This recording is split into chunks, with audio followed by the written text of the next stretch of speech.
साथियों, 21वीं सदी का भारत अब नई सोच, नए अप्रोच के साथ काम कर रहा है।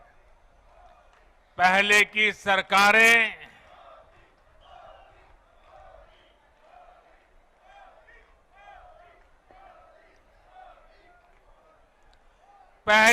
सरकारें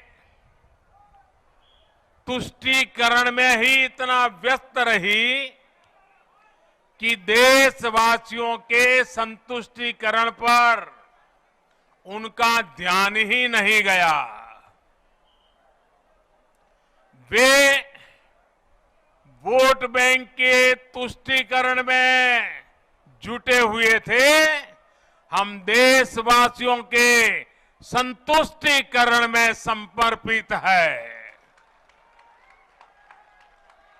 पहले की सरकारों में एक और बात पर बड़ा जोर रहा, वो देश के एक ही परिवार को देश का प्रथम परिवार मानती रही। देश के गरीब परिवार, देश के मध्यम वर्गीय परिवार, उन्होंने अपने हाल पर ही छोड़ दिया था। इन परिवारों की आशाएं, अपेक्षाएं, उन्हें पूछने वाला ही कोई नहीं था। इसका जीता जागता उदाहरण रही है हमारी भारतीय रेल। भारतीय रेलवे दरअसल सामान्य भारतीय परिवार की सवारी है।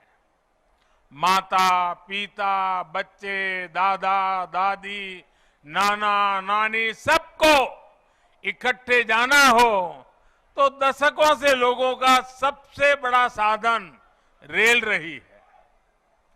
क्या सामान्य भारतीय परिवार की इस सवारी को समय के साथ आधुनिक नहीं किया जाना चाहिए था?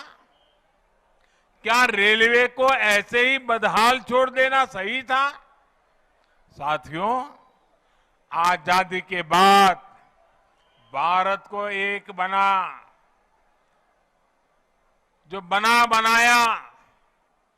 बहुत बड़ा रेलवे नेटवर्क मिला था।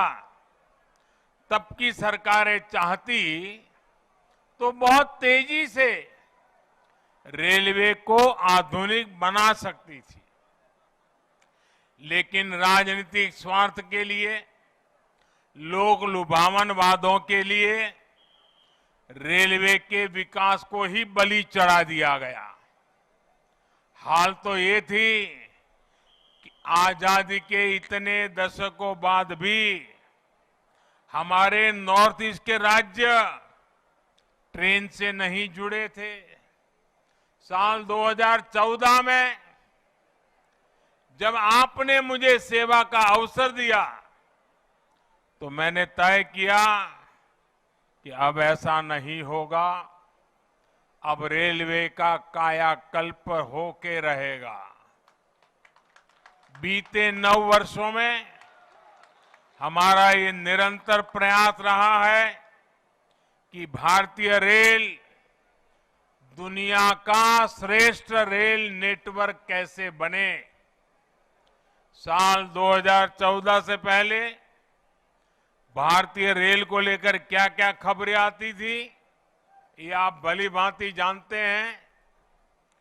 इतने बड़े रेल नेटवर्क में जगह जगह हजारों मानव रहित फाटक थे।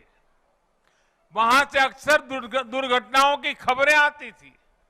कभी कभी स्कूल के बच्चों की मौत की खबरें दिल दहला देती थी। आज ब्रॉडगेज नेटवर्क मानव रहित फाटकों से मुक्त हो चुका है। पहले ट्रेनों के दुर्घटनाग्रस्त एक्सीडेंट होने और जान माल की हानि की घटनाएं भी आए दिन आती रहती थी। आज भारतीय रेल बहुत अधिक सुरक्षित हुई है। यात्री सुरक्षा को मजबूत देने के लिए रेलवे में मेड इन इंडिया कवच प्रणाली का विस्तार किया जा रहा है।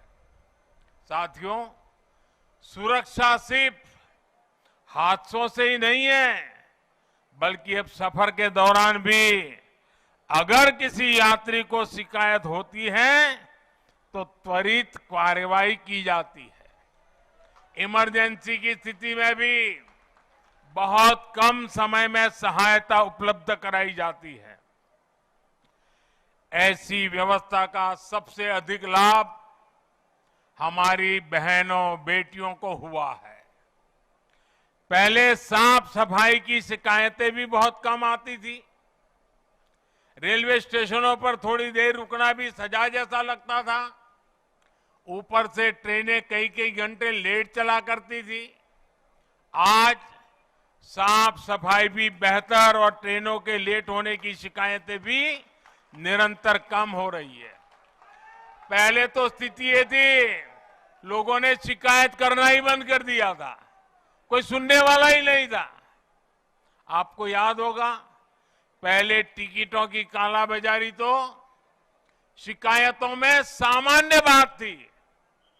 मीडिया में आए दिन इससे जुड़े स्टिंग ऑपरेशन दिखाए जाते थे, लेकिन आज टेक्नोलॉजी का उपयोग कर हमने ऐसी अनेक समस्याओं का समाधान किया है। वीके न्यूज, राष्ट्र के नाम।